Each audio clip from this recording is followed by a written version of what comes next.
बाकी कवले जकरे गई है हमार पिया जी। ए हमारी बात बुझी ना, देवाबू से भले डहलावाइले हब पिया जी, लेकिन कवले जिया कहरे गई है हमार पिया जी। घटता पोजीशन अब टीवीशन लगाई जी।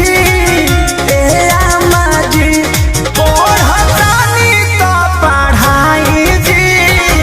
ए अम्मा जी हमारा रजऊ के पढ़ाई जी। ए अम्मा जी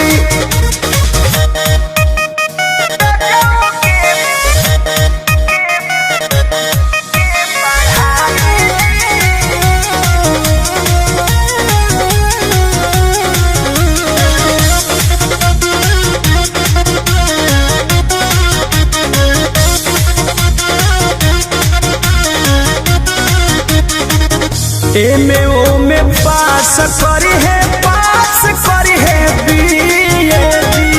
डॉक्टर कहला कटर चाहे बन जई है सीएडी। ए अम्माजी अरे पंकज बबुआ लेखा हो गई है। एमे ओमे पास करी है, पास करी है बीएडी। डॉक्टर कहला कटर चाहे बन जई है सीएडी। कृष्णा दे करती परमो मोनू के सिखाई जी। ए अम्मा जी ए जी कृष्णा दे करती शंकर याद के सिखाई जी। ए अम्मा जी पढ़तानी तो पढ़ाई जी। ए अम्मा जी कि हमारा पियऊ के पढ़ाई जी।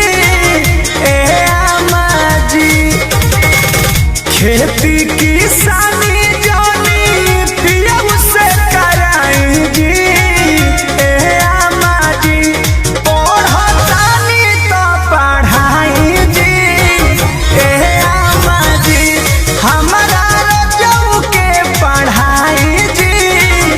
ए अम्मा जी कॉपी कलम हमारा बलम के धराई जी।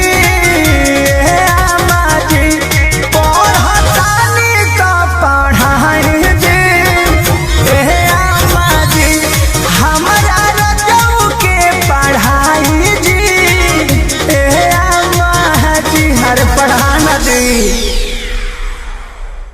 कॉपी